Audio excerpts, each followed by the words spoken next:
Just wait for our translator.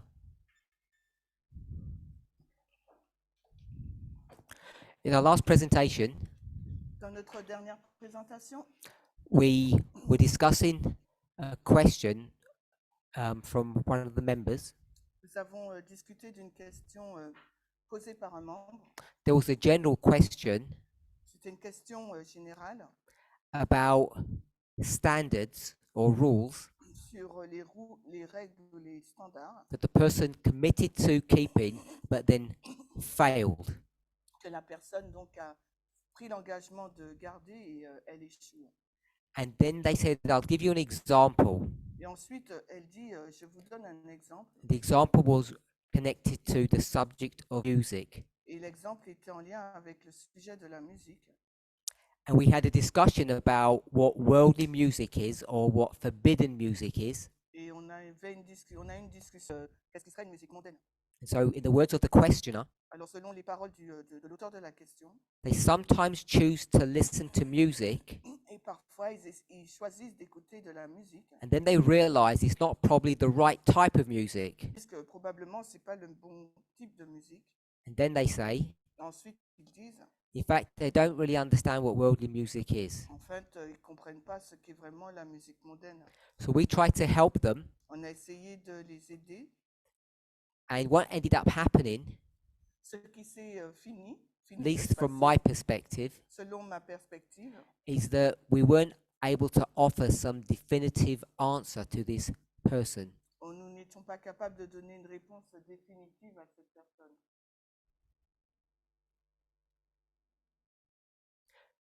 People spoke about their own individual ideas Les personnes ont exprimé leurs propres idées or what they'd read from the perspective of Protestant Christians or even Adventists. sur leur lecture sur les vues protestantes ou voire même adventistes.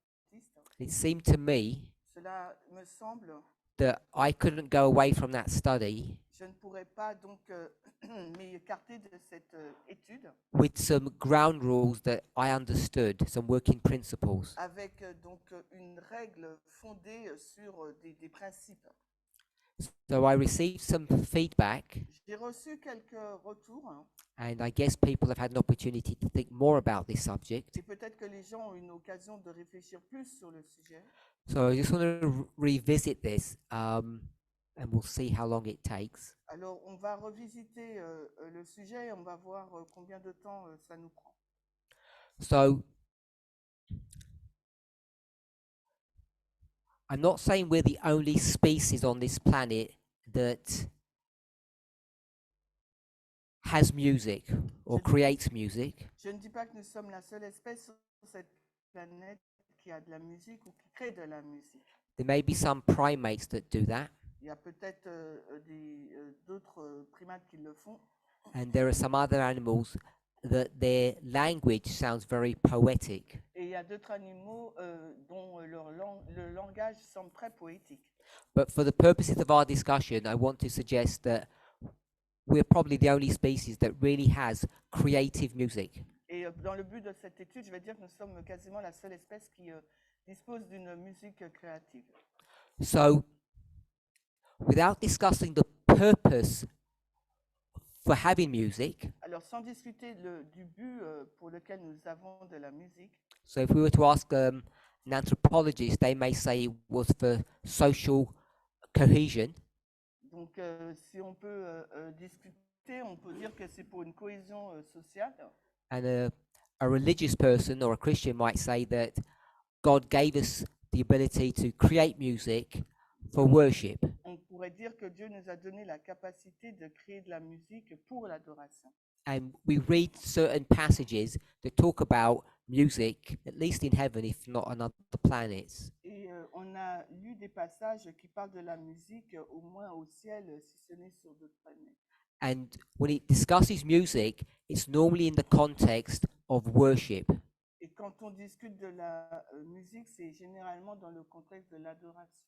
So I want to suggest J'aimerais suggérer, that somewhere in our, I'll call it our DNA, je voudrais suggérer que quelque part dans notre ADN, but in our nature, in our creation, dans notre nature, notre création, that the ability to create and appreciate music is built into us. la capacité de créer, de créer de la musique est en nous, est construite en nous. So I don't know if anybody disagrees with that concept. Alors, je ne sais pas si quelqu'un est en désaccord avec ce concept. We could approach it from a different religious perspective, Nous pouvons l'aborder d'une perspective religieuse différente. and we could perhaps approach it from the perspective of frequencies. Et nous pourrions aussi l'aborder selon la perspective de la fréquence. Now, we're all familiar that I think all living creatures and some plants go through cycles. Et on peut apprécier que certaines plantes et certaines créatures vivantes passent par un certain cycle. And almost all of them are connected to astronomical phenomena. Et presque toutes sont connectées à un phénomène astronomique. The seasons, La saison, which is to do with the axis of the earth, qui a à voir avec l'accès à la Terre. the month, which is the moon, and the year, which is the sun. Le mois qui est la lune et le jour qui est le soleil. We know that trees shed their leaves, we go to sleep, some creatures hibernate. So leaves, sleep, hibernate. Alors, Trees change the color of their leaves, they shed alors, their leaves. attends, alors les arbres, ils changent la couleur de leurs feuilles. We sleep, Nous dormons and some creatures hibernate, they sleep during the winter. et il y a des personnes et certaines créatures, ils hibernent. So we know that there are some frequencies that are connected to what happens around us, our environment. Nous savons qu'il y a certaines fréquences qui sont connectées avec notre environnement. You've either read that scientifically or you have an innate experience that that is so. Scientifiquement, mais vous avez une expérience que vous savez que c'est ainsi que ça se passe. So you may not believe this, Peut-être que vous n'y croirez pas, I may not believe it, peut-être que je n'y croirai pas non plus, but I may. mais peut-être. But there are some people that talk about other frequencies, Il y a des personnes qui parlent d'autres fréquences, some resonance that permeates the universe. d'autres résonances qui résonnent dans l'univers. And they suggest that if you can tap into those frequencies, Et ils suggèrent que si on peut taper sur ces fréquences, you become in tune with them and you resonate with them, ça veut dire que vous serez en accord avec elles, dans le même ton, vous allez résonner avec elles, it can affect us. et ça peut nous affecter. So you've all heard of alpha wave and delta waves. Vous avez entendu parler de alpha waves and delta waves. That's pretty much accepted science now. Et donc, c'est accepté dans les sciences maintenant. And it talks about waves, Ça nous parle de waves, a wave. de la vague. And if it's a wave, it must have a frequency. Donc, si c'est une vague, ça doit avoir une fréquence. So the brain has certain frequencies that it goes through during a 24-hour cycle. Le cerveau, il a une fréquence où il va durant le cycle des 24 heures. So that's when we talk about deep sleep or light sleep or REM sleep. C'est pour ça qu'on parle de sommeil profond, de sommeil taux moyen, deep. Ouais. So those different types of sleep Il y a différentes phases du sommeil, or waking states, ou bien de phases éveillées. human brains all tend to follow the same pattern, Et le cerveau humain a tendance à suivre le même schéma. and each one of those states has a certain frequency that your brain operates at. Et chacune de ces étapes ont une fréquence sur laquelle fonctionne le cerveau. And we might call that New Age. On pourrait l'appeler le New Age. The reason we call it New Age, Et la raison pour laquelle nous l'appelons le New Age, because it's actually an old concept, parce qu'en fait, c'est un ancien concept. is that religions that were not Jewish C'est une religion qui n'est pas juive, somehow in their societies worked out intuitively or through experience some of these frequencies. Quelque part dans son expérience, ça marche. And what does any sensible, we'll say scientist, but then we can say society,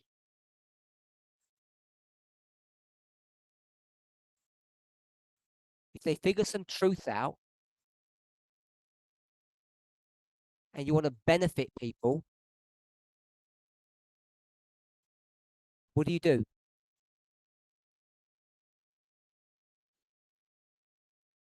Someone? Sorry? So you spread the word, publish papers. I don't think you do that because most people don't read scientific articles. So every country does things differently. So here's a packet of greens, lettuce, vegetables. And this is a packet of fries or crisps, whatever you might call them. And some countries, because they know people don't pay much attention, they color code them. They color code. So this would be green for vegetables. And what would fries be? Yellow. I'm just going to say red because each country is different. Red is a warning. And green is eat as much as you want. So once scientists figure out some truth,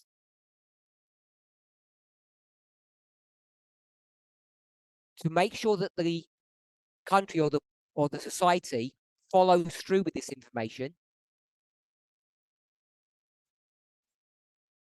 they have to have public policy. So different countries do things differently. So does everybody know what this would be?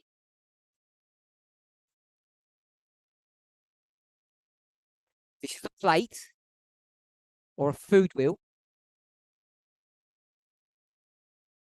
And it tells you at each meal how you should portion things. So Canada is quite progressive and it uses this technique. Some of the more backward countries, they use this one, food pyramid, which has been proven not to work that well.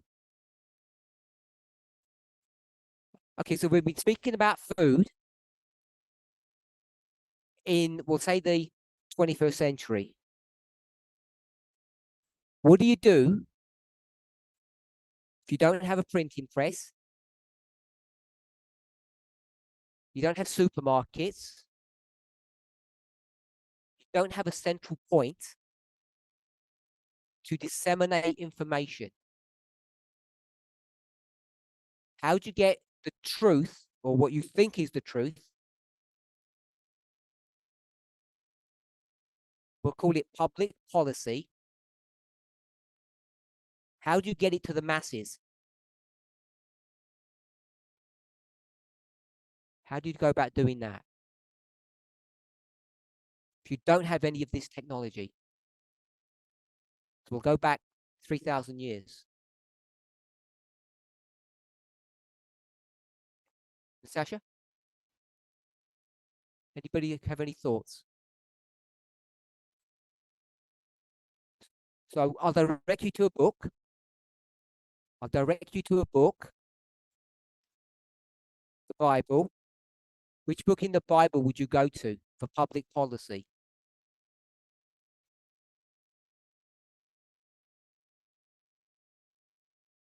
Leviticus.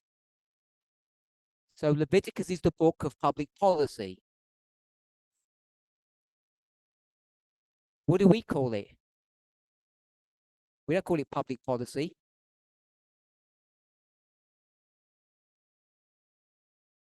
We call it the law or religious law. So we have to understand whether it's actually a religious law or public policy. That's for another discussion. But what societies, especially, we'll say back in the day, what they would do if they understood some truth and they wanted to embed it into the social conscience,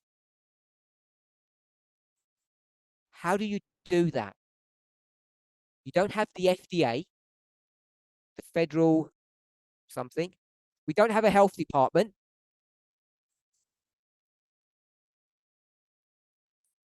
So the only thing that you have that controls society is what?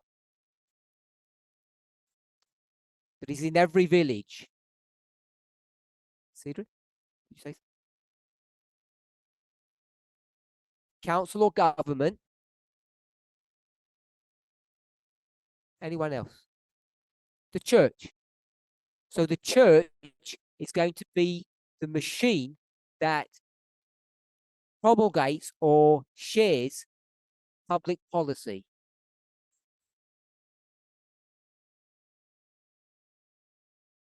And because the church is doing this, that truth, whatever it is, it gets wrapped up into a religious context. So if we say fries or chips, this is good food, and Israel says this,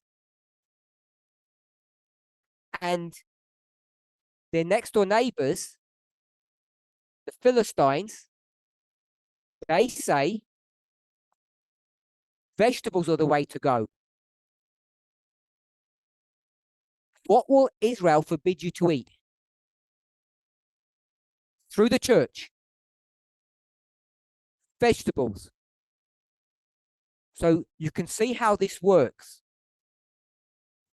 So let's not use plants, but let's use music. So someone in some mystical country worked out some frequency that was beneficial to humans. And if you tap the bell that was constructed in a certain way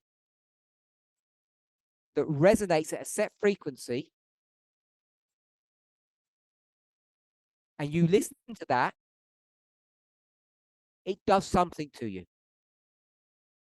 If you're a Christian and you see that, what will you do? You'll say, no, do not listen to that, because it's not Christian. It must be worldly. So this is now worldly music because it's not same as our music. And then you have to wait, we'll say 3,000 years for scientists to give it a scientific name. We won't call it meditation. We'll call it what? We'll call it mindfulness. Not gender neutral, it's religious neutral.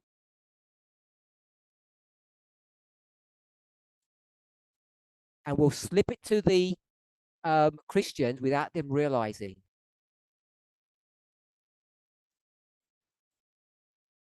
I switched from music something else. The reason I did that is because that something else has a connection to those frequencies. So I just want to show you a mechanism by which music can, or vegetables or food can get connected to morality because it has a religious basis to it. So I'll just add one more food item. We're all Adventists or ex-Adventists, depending on how you identify. So what's our favorite food to attack? Pork. So these people say you can eat pork, and these ones say no pork. And to get this public policy through, they turn it into what? They turn it into a religious law.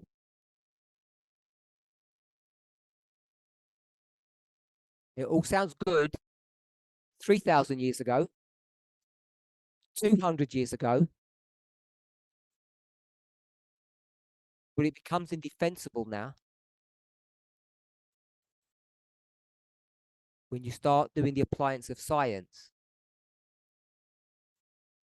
So again, that's for another study, but I just want to demonstrate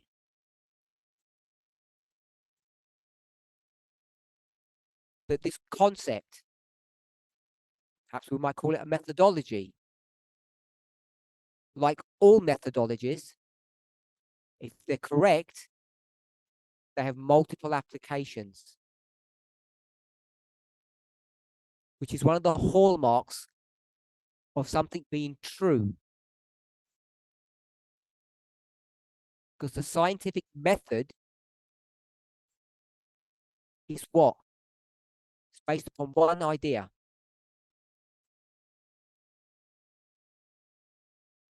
It's repeatable. You can repeat it. It's repeatable. Because if you can't repeat the experiment, no one will listen to it. And that's how methodology works.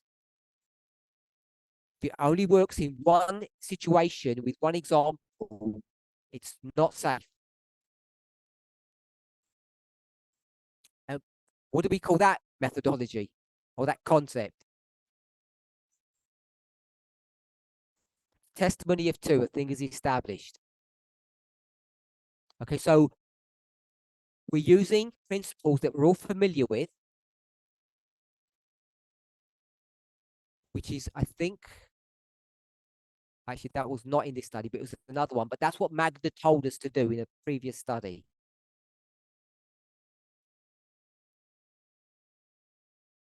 To use methodology. So I've tried to do it in a very simple way to, I'm not saying I've proven anything per se, but I think I've given a reasonable argument how things can become, or how music can become religious and worldly.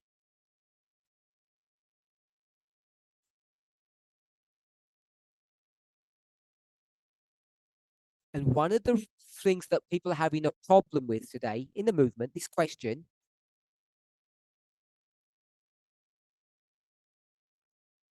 the Israelites say, if you eat vegetables, what happened to you?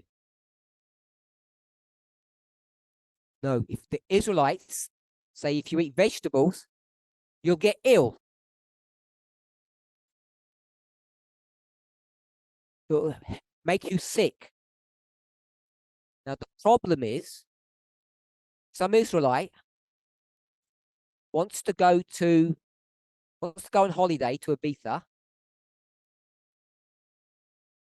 on the Mediterranean coast of Philistine. So they go visiting Philistine on the coast. And what have they got to eat? Only vegetables. Because you can't get fries in Philistia.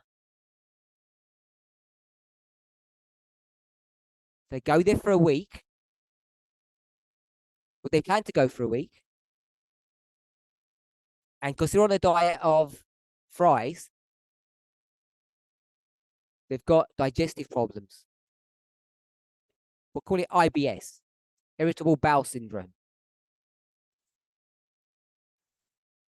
And they go to Philistia. And after a few days, what happens? They start to get better eating forbidden food.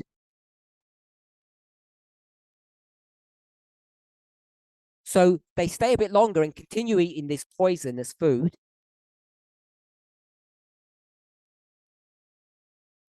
We'll call it worldly food, as opposed to religious food. And they find it beneficial. And they ring back home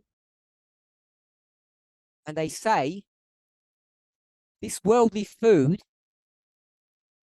isn't as bad as we thought. In fact, it might help you. This is the problem that people are having in this movement with music. They got bold enough, and I don't know who gave them the courage, to venture into the world. Maybe they visited their childhood.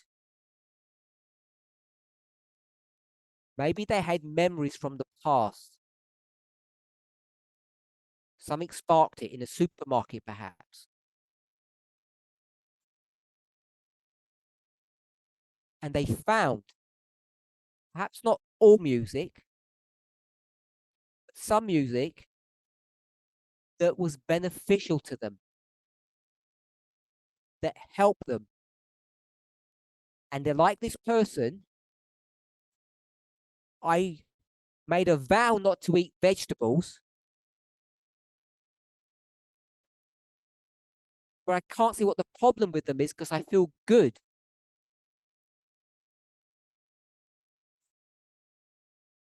And so what I want to suggest is not that there is such a thing as bad music and good music. I'm not saying that that's not true.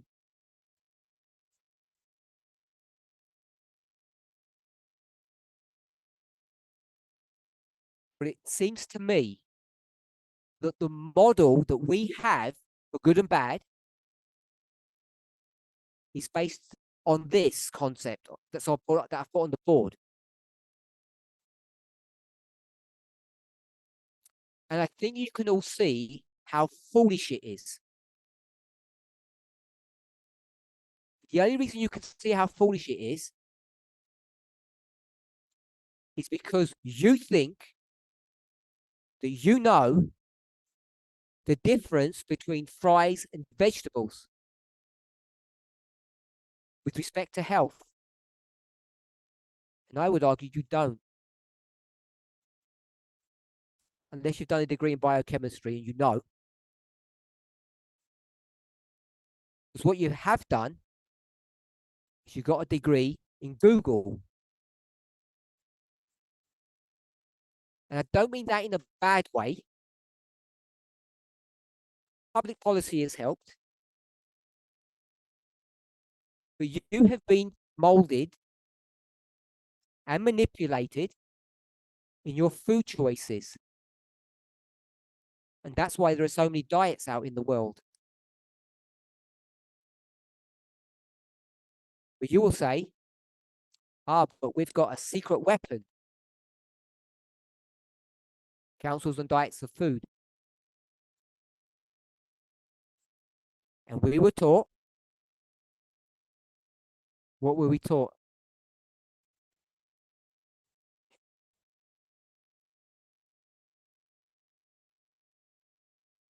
We were taught Eden to Eden.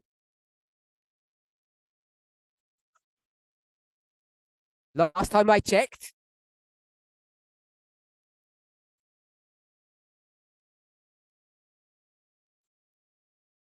So our secret weapon is counsels of diets of food and the Eden to Eden diet.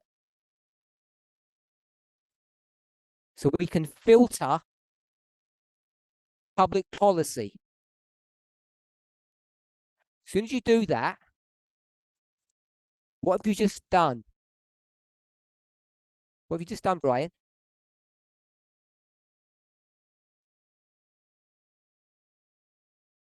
What have we done, Emma? We've done the same thing as here. We just turned it into religious law.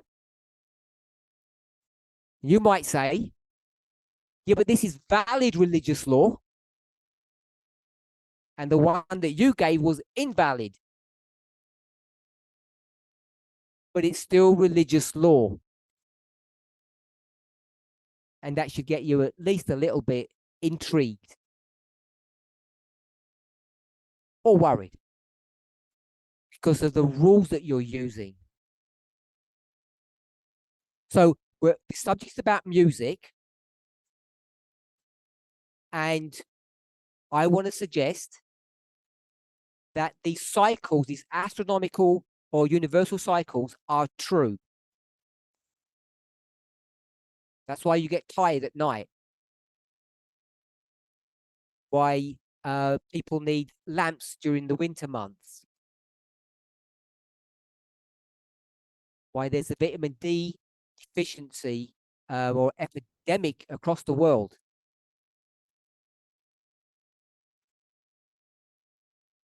So all connected to cycles or frequencies.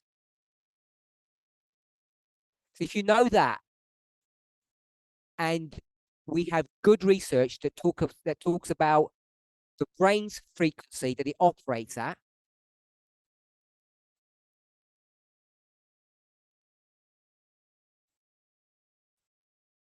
we all hopefully know what resonance is.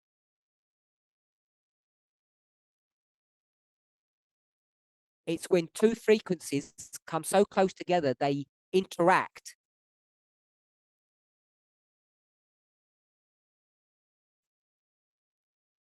All of that you learned at high school.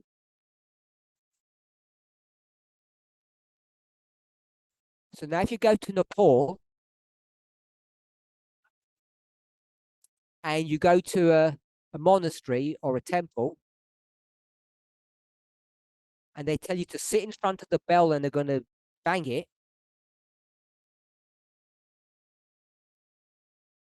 and they say absorb the frequency, get into resonance with it, you wouldn't even call that worldly music. Probably call it satanic, I think. And yet, if you are reasonable in your thinking and look at it objectively, you can see that it's constructed on sound principles. Whatever their priests wish to call it, or whatever your priest wish to call it. So this is not like an open floodgate to listen to anything you want.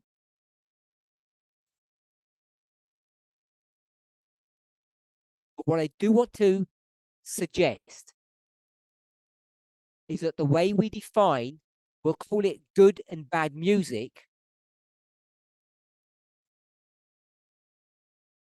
can't be a religious war between the Israelites and the Philistines.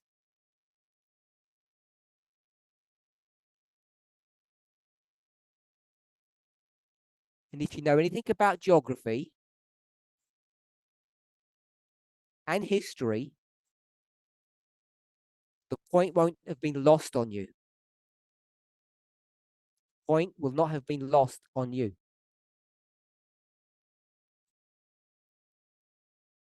Okay, so if there's such a thing as good and bad music,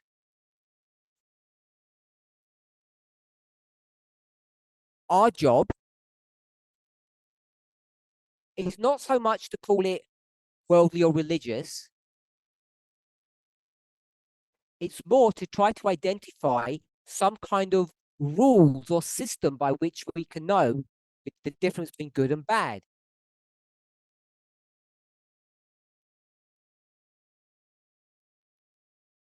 So we built this discussion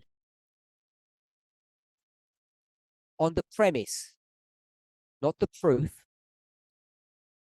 that built within us, because we're created in the image of God, that we have an intimate or close connection to music. That's where we started. And then to prove that, what model or concept did I use? So I said that music was innate. Is that how you spell innate? So music is innate within us. It's built within us. So that's not a proof. That's a premise or a thesis. Then I gave what I'm going to say was a proof. What word would we put here to say that was the proof that I used?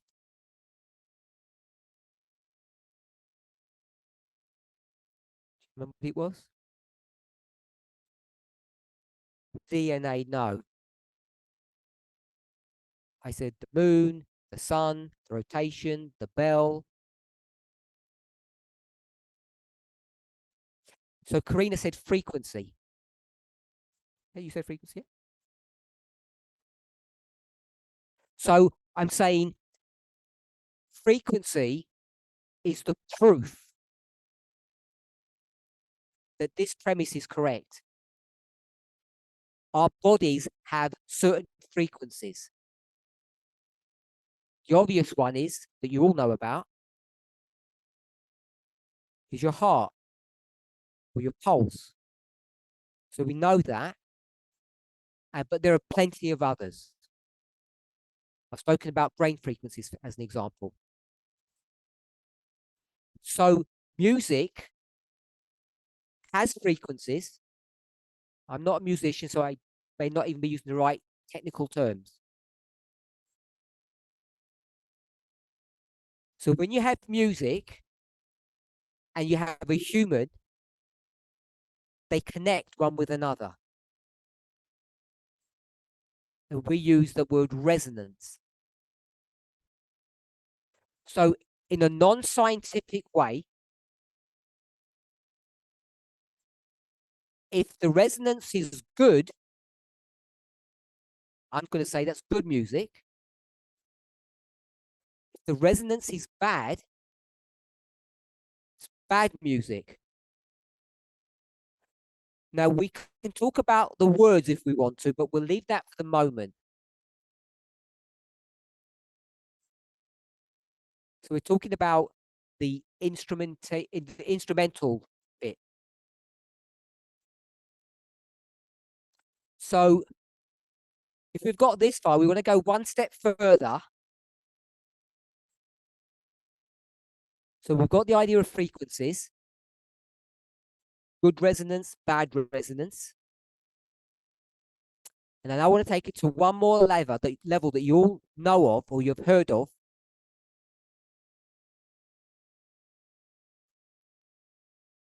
That Magda hopefully will tell us.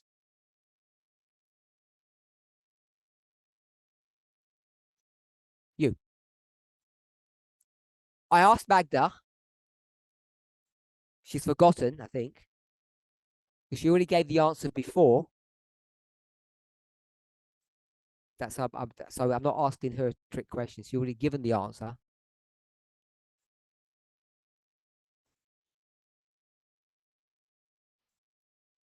can't remember, it's fine.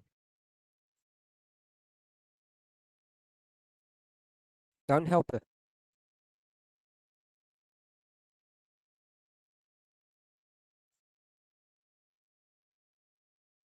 You tell me, don't ask. So we're going to use this idea of innate frequency, and then we're going to talk about our nervous system or our nerves. So simply put, what are our nerves? What's their job function? So put the hand up so you have a rough idea. Cedry. So nerves connect. What do they connect? So here's a nerve, and it's going to connect some. What are the two things it connects?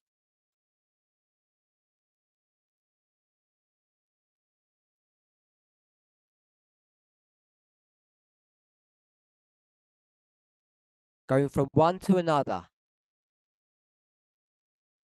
I'll give you a clue. They say all roads lead to Rome. This is a road. Where do all the nerves go?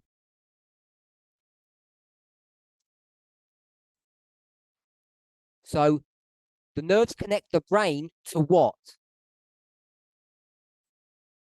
Cedric?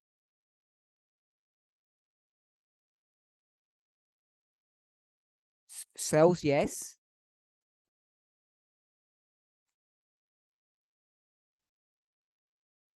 Go ahead. Oh, Melania. So it goes to all parts of the body. Ignatius? All parts of.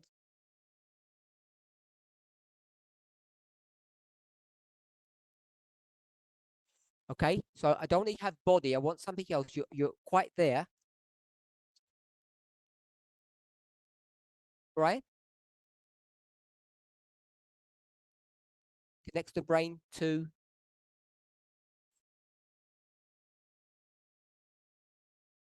Someone said something? Elder Magic said the skin. Someone saying organs.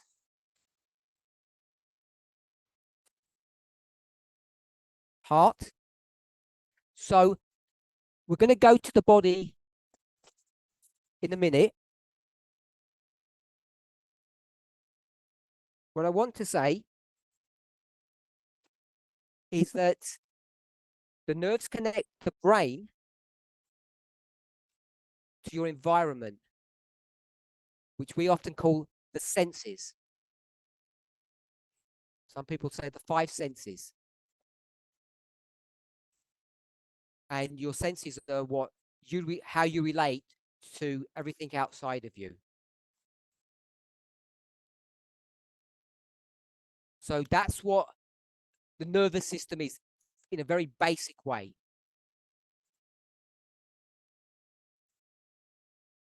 But Magda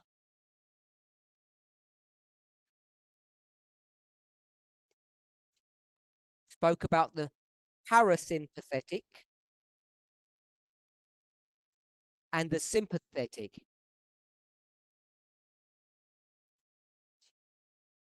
The parasympathetic and sympathetic nervous systems. There's two separate systems in our body.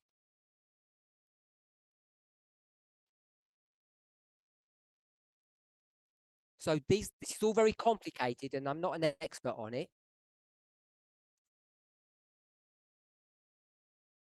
But this music that we can create and respond to based upon the frequencies that it interacts with us affects the parasympathetic and sympathetic nervous systems that we have.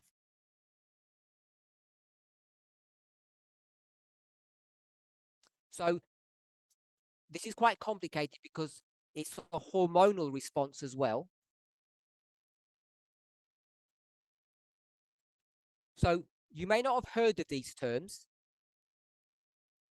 So let's go one step down and use words that you're familiar with that relate to these two systems. So anyone else except Magda? She obviously knows what they are. Anybody?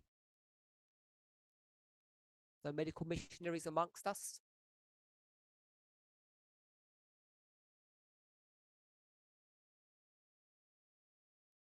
Okay, no one? Magda? Parasympathetic. Really simple. Something much simpler than that.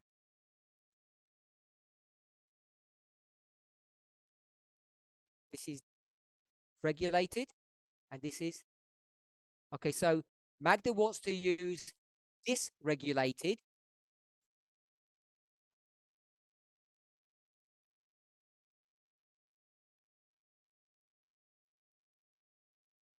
She wants to use dysregulate and regulate.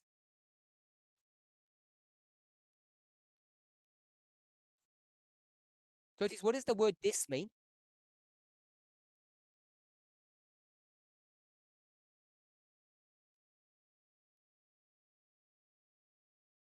So Curtis said this means not. So you're regulated, and you're not regulated.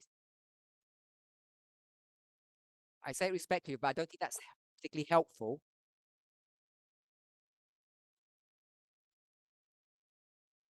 Because I think it is regulated, it's just a different type of regulation.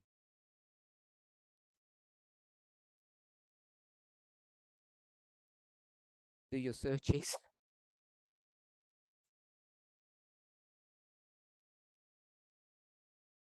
I would imagine.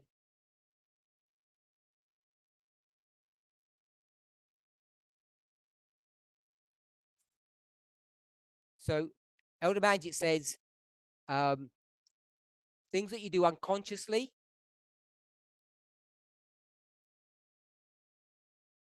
are related to this.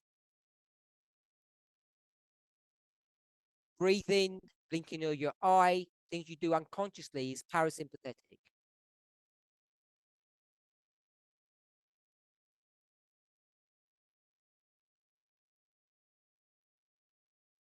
Okay, so I'm going to read a little bit to help us along. The sympathetic nervous system. No.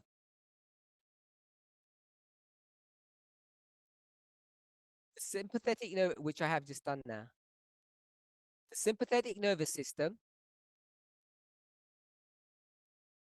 is one of two major systems in your body.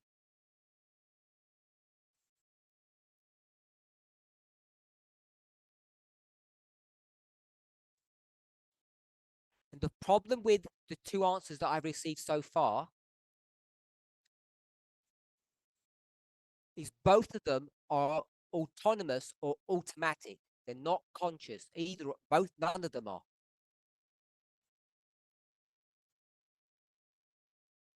So the sympathetic nervous system,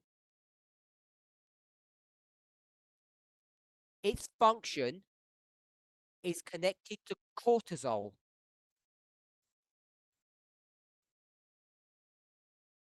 Or adrenaline. So what is that system? Now you should know.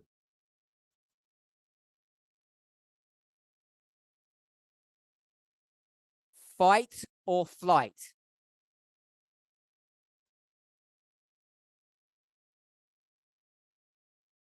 Emma?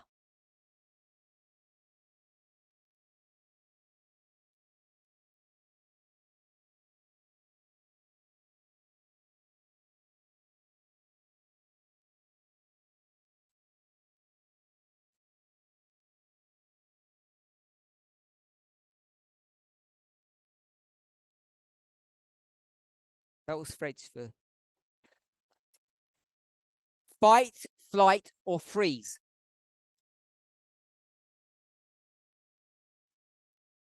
That's what happens when you go into sympathetic mode.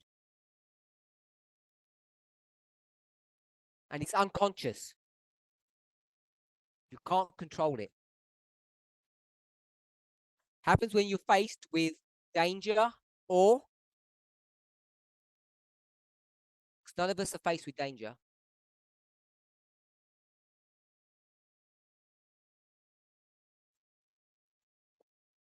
Trauma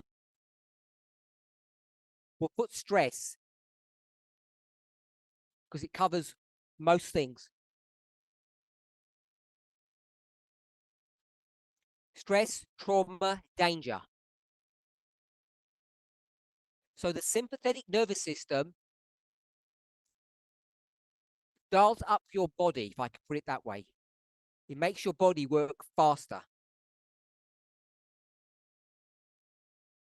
You breathe faster, your heartbeat goes faster.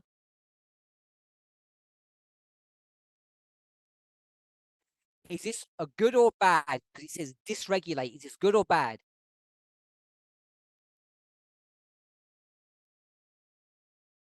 Okay. On these two, which one does your immune system get better?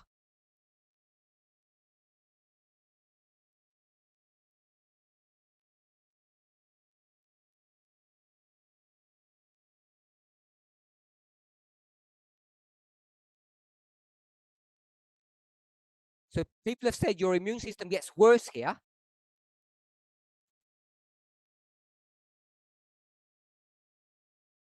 Natasha says it gets better on this one. You're involved in an injury. You're going to get infected. Your sympathetic nervous system will go into action. And your immune system will go into overdrive to protect you.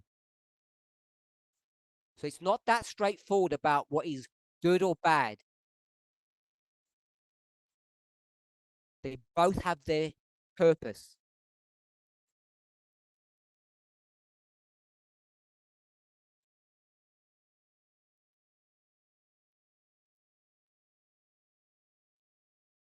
So let's talk a little bit about the parasympathetic.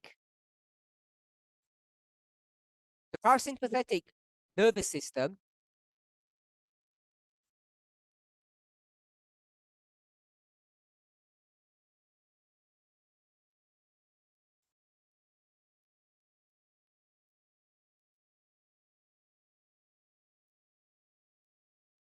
is, again, one of the divisions.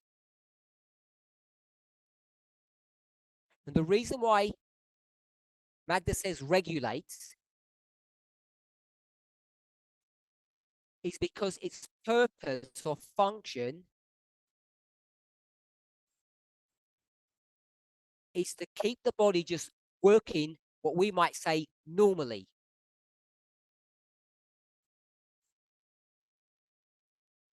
So when you think about the parasympathetic nervous system, and if I say starts in your brain and it extends out like through long fibers, just like this, starts in your brain, there's long fibers.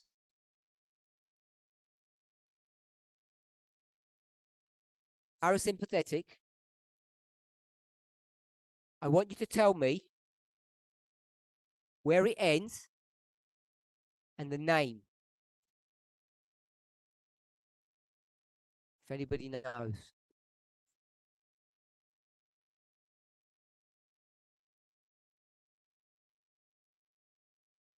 Someone said heart, it's not heart.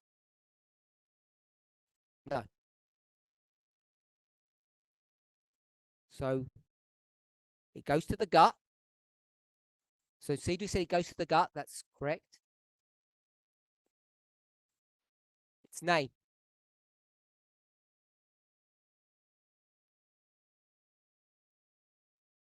So Leon?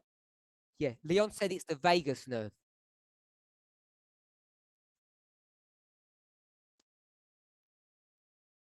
It's not the only thing about the parasympathetic, but it's the one that people identify as a parasympathetic system.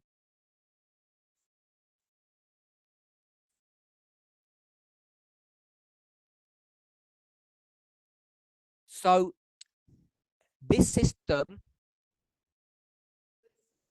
sympathetic, is to keep it going through at a normal pace in a normal way.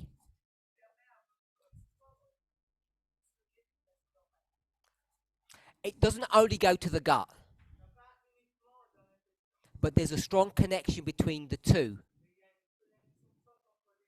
And if you think about all the buzzwords, the things that are going around on the internet now, what's this called? So this is the second brain. And some people call this the gut brain axis or connection.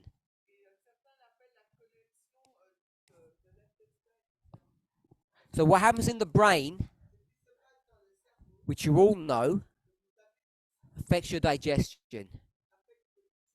Ellen White will say if you're stressed,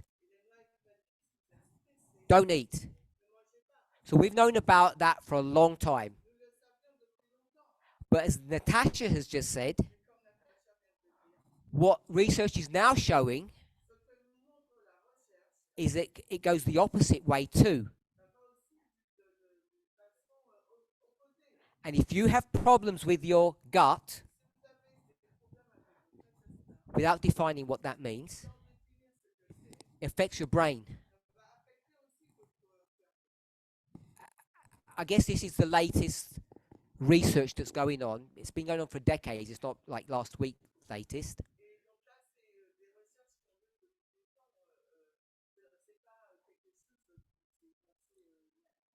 But it's an important understanding.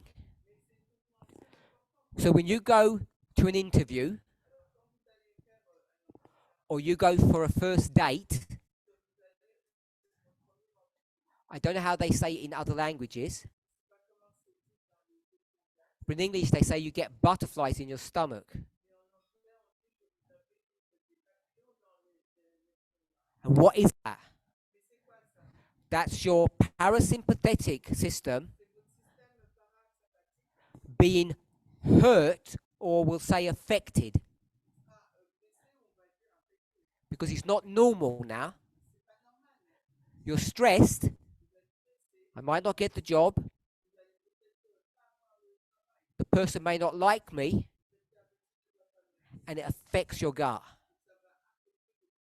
So we've all experienced this. We all know how it works. So what we've got, and you can see where this is headed. So if you're going to do, we can't use the bad word, so we'll call it mindfulness. What's the purpose of praying? When Jesus prays all night. Now I know it's to communicate to God, but when Jesus is doing that, which state is he in? Parasympathetic or sympathetic? So someone saying sympathetic, fight, flight, and freeze in his prayers. Natasha, explain.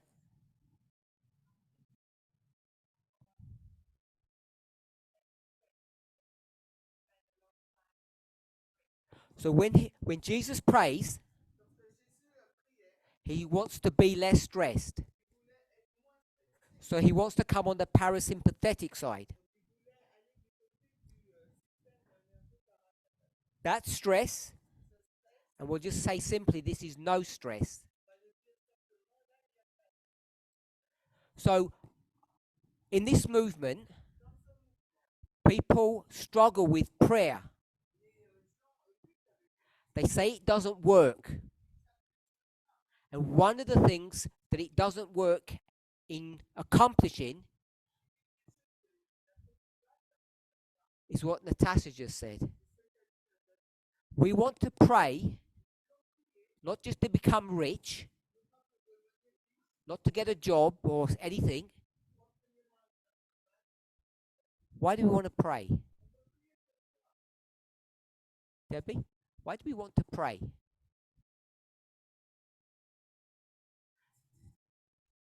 Less stress.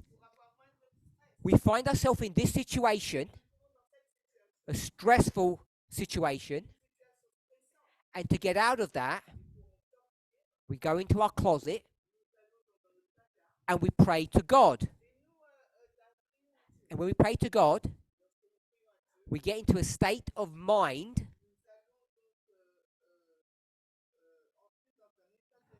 where we have no stress. And so we get into a parasympathetic state. And we think that's good. Why is this good? Because this state, the parasympathetic state, makes you feel good.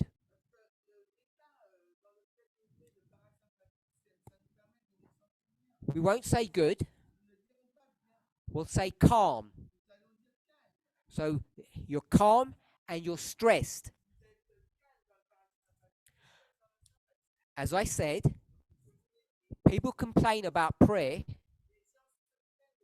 because when they pray, it doesn't work. What is not working? It's not the only thing. But in our study, it's not getting you out of a stressful situation. What I'm about to say is not a moral statement. It's what every normal person, intelligent person will do. If this doesn't work, what would you do? You stop doing that and you look to find something that will work.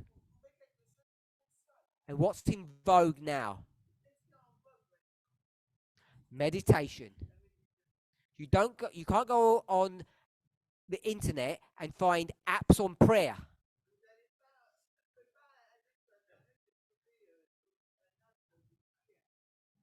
You go into YouTube and it's flooded with meditation apps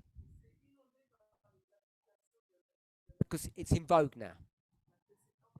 And people try it, and what happens?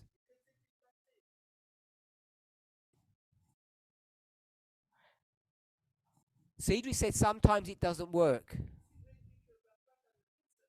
And I'm going to say, when prayer doesn't work, why doesn't prayer work?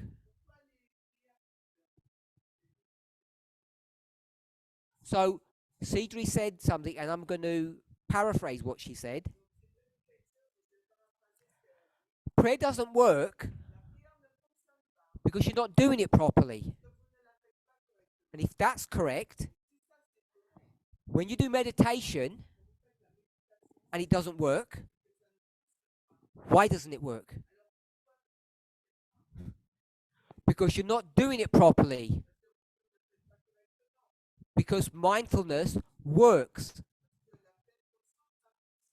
as does prayer. For some reason, people in this movement find it easier to work out the rules of mindfulness than they do the rules of prayer. So this is not a study about prayer, but it's to demonstrate the validity of what? of the methodology that we're using. Because I think I've now spoken on 3, maybe 4 subjects that are using the same methodology.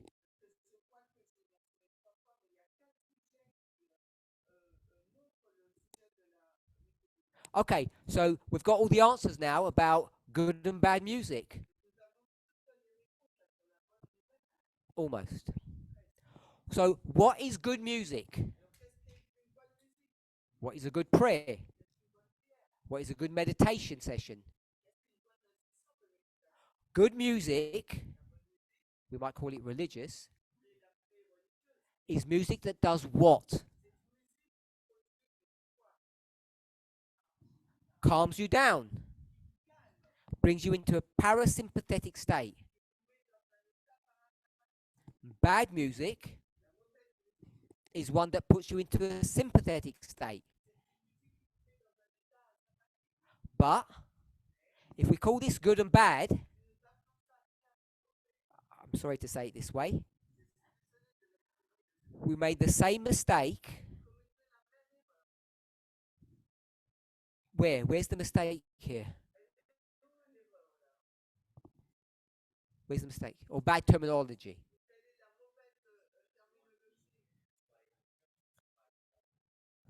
It's this idea of dysregulation. What we should say is different regulation. So sometimes, I think Ignatius said this, you want to listen to bad music. You want to listen to music that puts you into a bad state. But it's not bad. It's just because this means bad. We just want to put diff, like diff regulation. It's a new word. If we can begin to understand how music affects us, and we can start thinking about the 2 systems that basically control or govern you, puts you into these 2 states. This is not bad, it's different. And sometimes it's good to be there. So, does anybody have any questions thus far? Or objections to using these kind of principles to try to understand the difference between good and bad?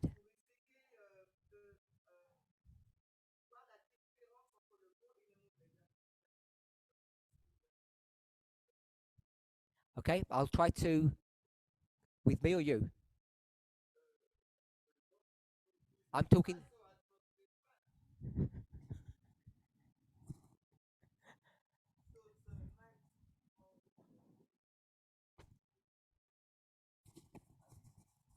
One moment.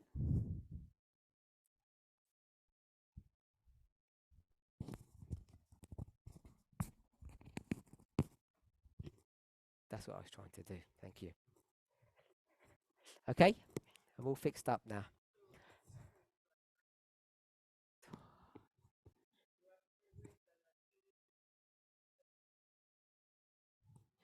So, does anybody have any questions on this methodology, its validity, that it's perhaps wrong, or did they have any questions?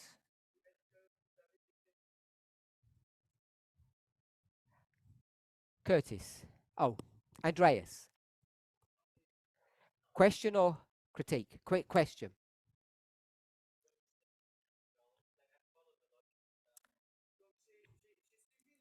So when I say methodology,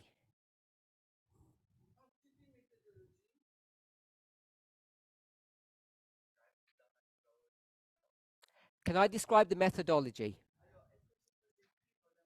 So I've based it upon a principle that we're constructed in a certain way. Then I've given some evidence that the universe, including us, is constructed on some kind of principle. I've called it frequencies. And then I've said we have two states, parasympathetic and sympathetic. And though I may not have made it clear, both are affected by frequencies. So I went to the subject of food, and what I said was this, that when you look at these two nations and how they view, we'll say, some health rule, instead of keeping it in the dominion of the health department, because in this environment, who is the health department? The priests. Who are the teachers? The priests. Who are the police force? The priests. Who's the government? The priest. Who are the judges? The priest. So they're the executive branch, the legislative branch, and the judiciary. So what ends up happening, some truth gets labeled with religion. And we could see that here in this hypothetical example. Then I offered one that really does happen, that you might not agree with. And if you don't agree with me, we'll end up having a debate about your prejudices. And I'll try to show you that the reason you don't agree here is because you don't understand this concept. Because they're identical. And the only difference is one is real and one is make-believe. So hopefully, you can see methodology there as you compare and contrast. Then all I did, without putting it on the board, is just put music and music. And I'm saying the Philistines worked out frequencies that were healthful. And they wanted to have their population live long. They said, live long and prosper. Ring the bells. The only place you can do that is at the temple. And so the Israelites say that that music is pagan. And I think through methodology I've proven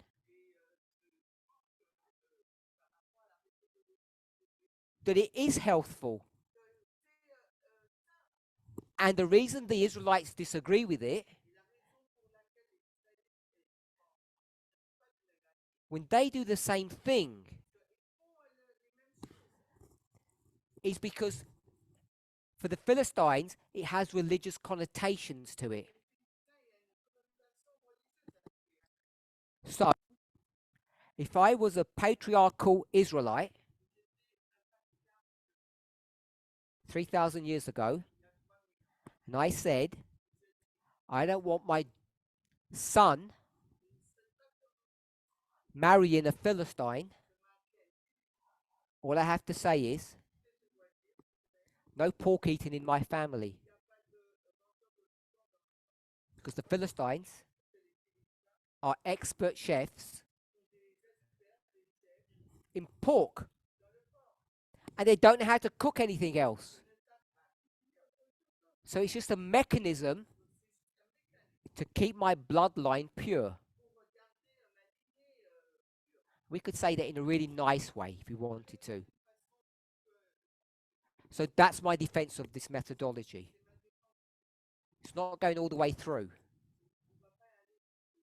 It stopped around here, I'm guessing. Because we all know vegetables and fries affect your body. We demonstrated it here,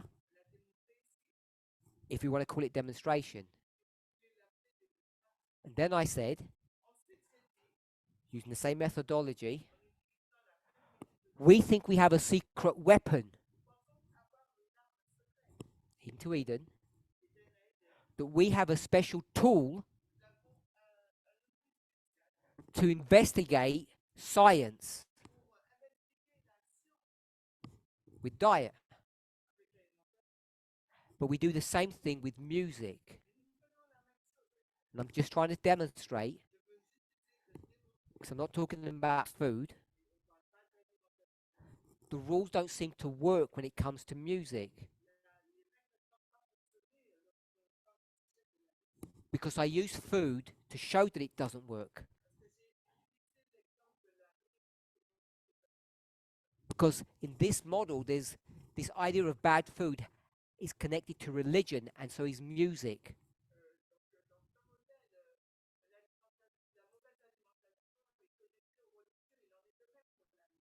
So after I'd done that, I then said, let me offer an alternative system, an alternative belief system of how to look at good and bad music. And that's when I went on to these systems. So I don't know if that answered that question. Probably not to your satisfaction, I'm sure. Curtis.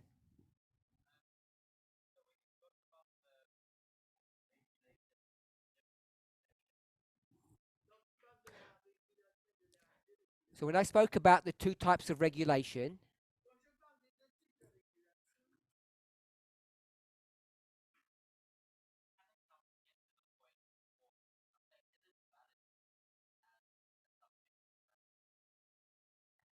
is it valid to view things as being subjective or objective instead of objective?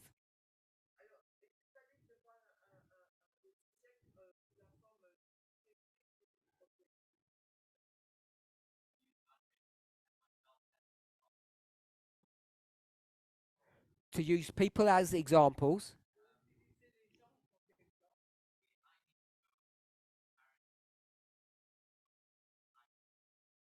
I'm going to stop Curtis here because I'm not sure what the question that you're asking.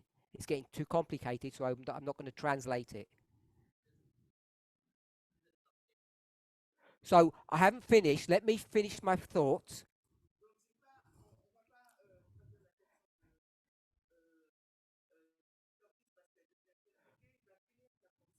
Because the question is this some universal law, political, or is it more subjective or individual?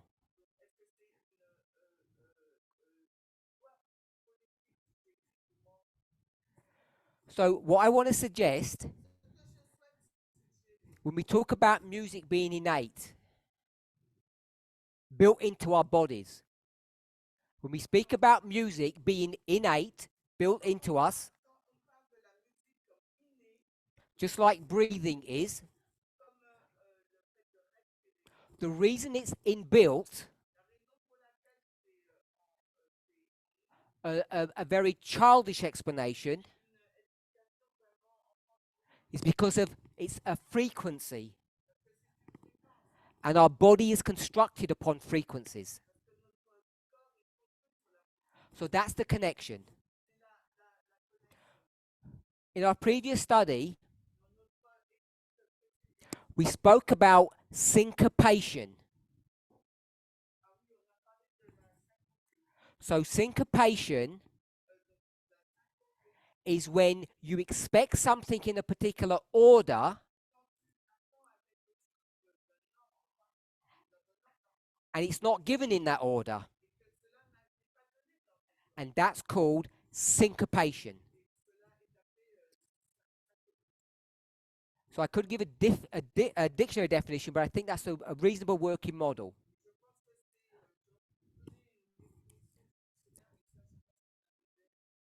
So I use the word expect.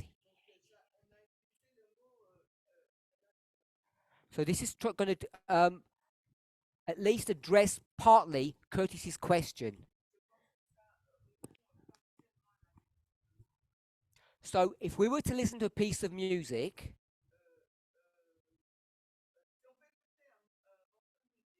would we all know intuitively, without instruction, if something was non-syncopated or syncopated? So in a different setting, I would do an experiment to test you.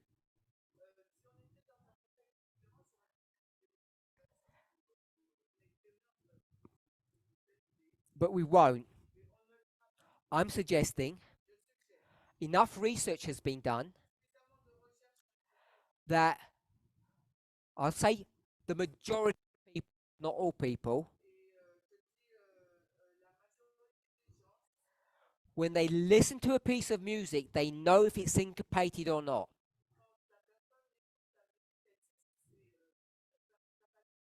We'll say they have a feeling, they have an awareness, they have a sense. So go onto YouTube afterwards and test it. You'll see experiments being done about syncopation and non-syncopation.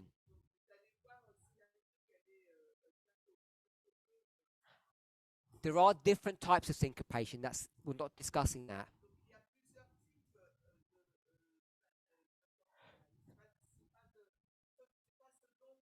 So what I want to suggest is if we all have an awareness that a particular piece of music is syncopated,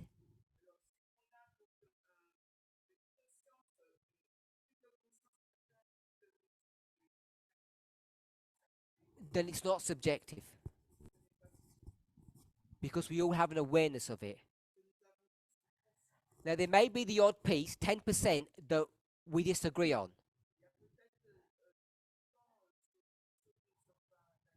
But simple syncopation,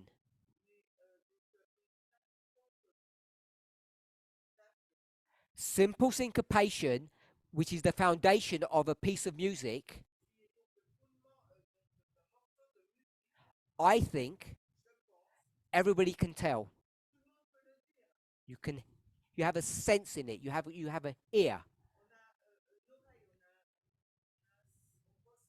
Can be trained. So this idea of expectation is related to the concept of syncopation.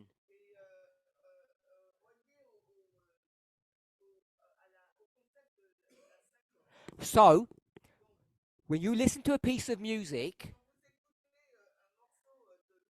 you expect it to go from, I'm going to call it, is it one note, from one note to the next. And based upon what note A is, number one, when you listen to number 2 and then 3, you'll know if they're done in the correct order. That means it's not syncopated. And as soon as you syncopate it, which means you put it out of order, you pick it up. You have an awareness. Now, when I say out of order, I'm giving a very simplistic way of explaining it.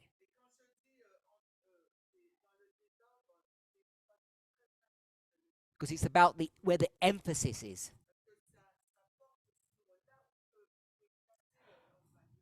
And what happens is when you listen to syncopated music,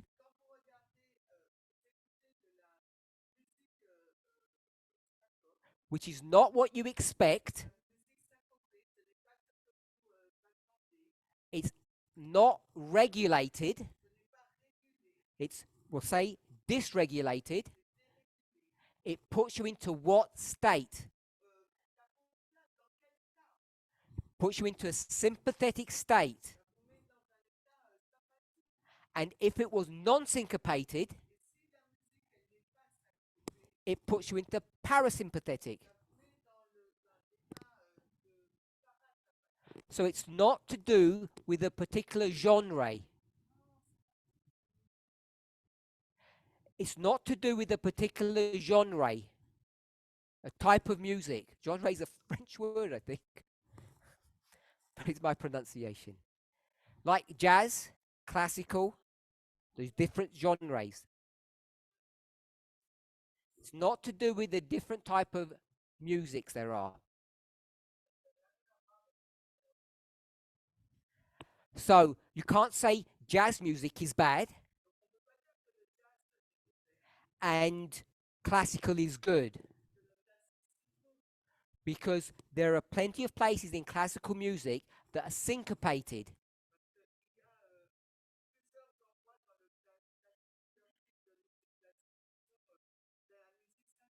And there are enough hymns that we could pick out, both in the music and the words, they're syncopated, which would put you in a sympathetic mode, which apparently is not good. So what I want to suggest as we close is not to think of Christian music and worldly music, or godly and satanic, but it's music that puts you into a parasympathetic or a sympathetic state.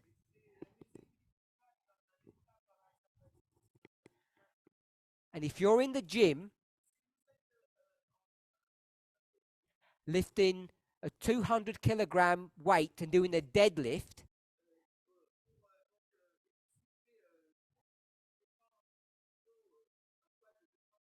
which is extremely dangerous, what type of music do you want to be listening to?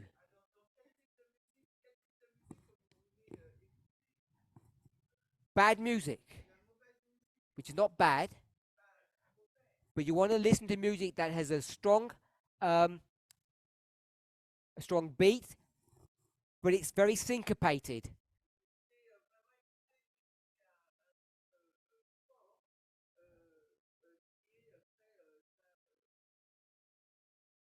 When you get home, what do you want to do? You want to calm down, change music. So, the music that you listen to, we've not discussed words. We've not discussed words. We're talking about the instruments. Depends upon its function, what you want it to do. And most of your time, unless you want to burn out, literally, you want to be in the parasympathetic state.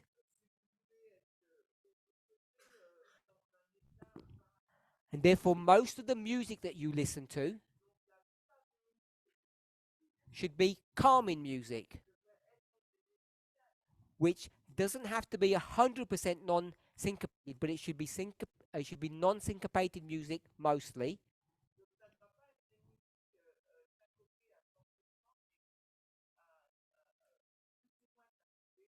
So I'm hoping that we can begin to use some rules that are more useful more pragmatic than using labels as good or good and bad. So I'm not promoting anything. By now, I'm assuming at least half of you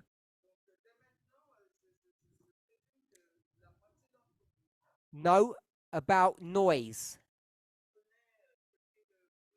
So you know about noise cancelling headphones.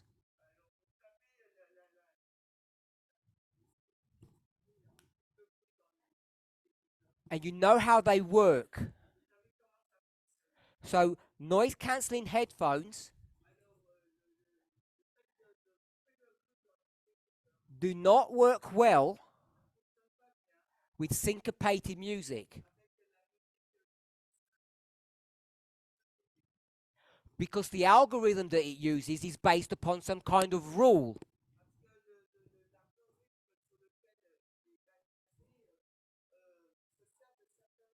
What's one of the most syncopated genres that there is? Jazz. Everybody knows it's jazz. Because its whole style is that you actually do the music in real time. You create it.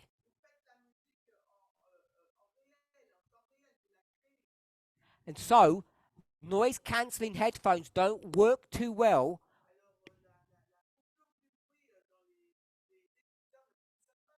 when there's a set rhythm.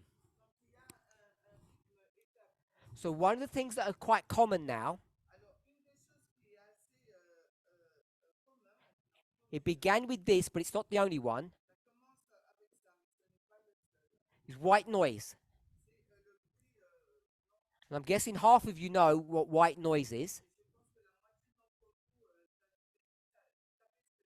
So white noise is just random noise. And this randomness puts you into a parasympathetic mode. And if you're familiar with white noise,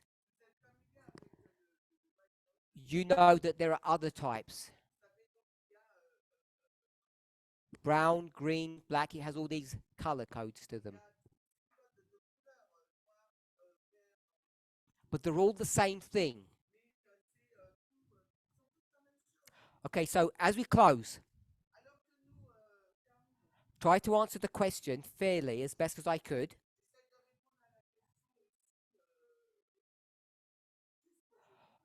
On listening to worldly music. Try to answer the question about listening to worldly music.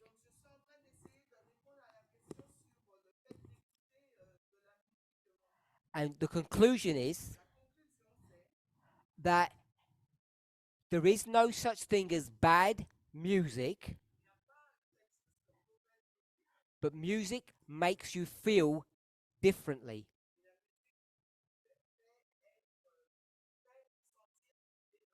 And it puts you into these two states, parasympathetic and sympathetic. So there are rules. You can't just listen to anything. You should spend most of your time in a parasympathetic state for health.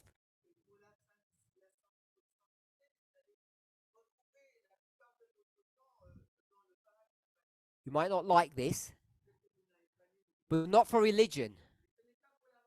You do it for health. And you pray, I'm going to argue, for health as well. And when we say health, it's not just the gut, it's the mind. It's not just about the body. It's about your mental health. If you want to keep in health, you need to follow, however badly it's put,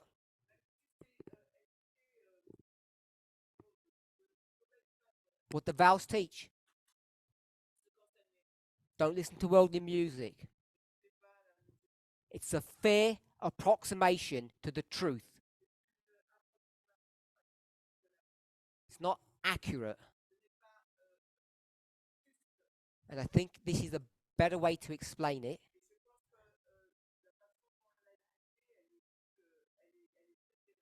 The problem with that rule, the way the vowel's worded, it says you're never allowed to go into sympathetic mode.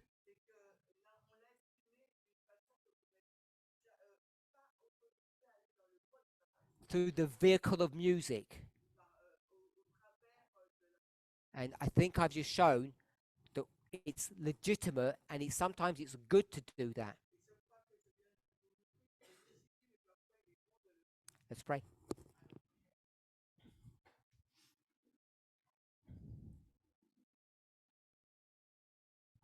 Dear Lord, we thank you for your mercy and goodness. I ask and pray that you would guide each of us in our understanding and pursuit of the truth. As we come to the close of this camp meeting, I ask for a special blessing upon those who were able to come and those who were able to join online. As we study a subject that is intimately connected to our humanity, to our health, mental, emotional, and physical, when we discuss the subject of music, it's my hope and our prayer that we would each have a better understanding of how to discern between that which is good and that which is not. In Jesus' name, amen.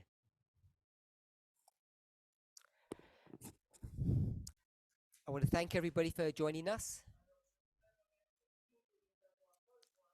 And we've now come to the end of our camp meeting. Hopefully we'll meet again soon online.